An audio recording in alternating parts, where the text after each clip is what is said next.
Hello again. So for the past decade, comedians have dished out their best one-liners in a desperate attempt to win the coveted title. It's a huge thing, Jeremy. Massive. Don't laugh at it. It's the Edinburgh Fringe Festival's best gag.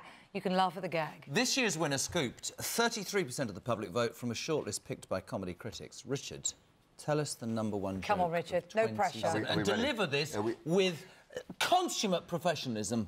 Possibly a little panache, yes. The winning joke of 2017 came from Cheng. Let's see if this will make you lol before we send you off to work or school. I'm not a fan of the new pound coin, but then again, I hate all change. Still nothing from the crew. You know we're still on, don't you, dears? Wake up, boys. Here's another one for you. It's not just my This was the second top joke from the festival from Jiman. I'm rubbish with names. It's not my fault, it's a condition. There's a name for it. Oh, the orchestra's kicked in. How reassuring. This one comes from comedian Andy Field. I like to imagine the guy who invented the umbrella was going to call it the Brella, but he hesitated. Umbrella. Oh, yeah, not even a drummer with that. For you. Thank you. And there's a classic dad joke in the mix of the top Edinburgh Festival gags this year. Who else but from Alexi Sale? He had this to say: I've given up on asking rhetorical questions. What's the point? I like that. So do you think you've got a go-to gag that's funnier? Well, Divya Kohli went out on the streets to see if she could get some priceless one-liners from UGMBers. Just wondered if you could tell us an amazing joke. What do you get if you sit under a cow? Pat on the head. I don't know any. I only know riddles. Knock, knock.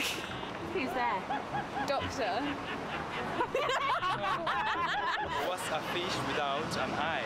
Go on. You don't get it? What do you call a fly with no wings? A walk.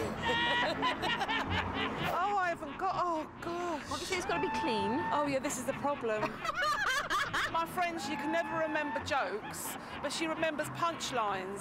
Okay. And the punchline was, he-haw, he-haw, he always calls me that. And it's about a donkey. What do you call a mummy dipped in chocolate and nuts? Ferrero Rocher.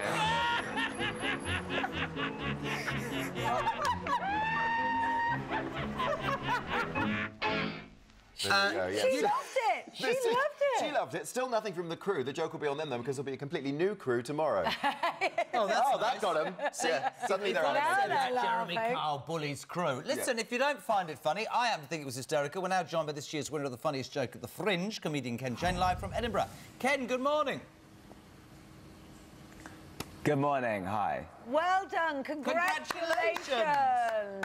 Must be a great feeling for a comedian to have that kind of rubber stamp. Yeah, it's a good feeling. It's a very prestigious award, the Dave Joke of the Fringe. It's been going for 10 years. It's a great award. Everyone enjoys it. So how did you come up with this gag, then? Are you one of those who sits down and, you know, makes notes, or do you just suddenly something springs into your head? I think a mix of both. I think this one just came from nowhere. I often do sit down, or actually I walk around my flat and just talk to myself for a few hours, and that's usually how I come up with stuff. You see, well, I do that, but then I just end up in a very gloomily introspective mood and sit in a corner with the lights off. Not ideal. The camera. It's the camera. That's what you shouldn't do. That's Walk what around it is. in the dark. That's what it is. Can you give us another gag, perhaps, to help our crew tit it this morning? Because the crew haven't laughed, slightly subdued, to be honest. Sorry, was that another gag? Did you want? Yeah, more than one, Ken. Another one. I was in the shops the other day and I was thinking of stealing a magazine, but in the end, I just couldn't take the heat. Oh!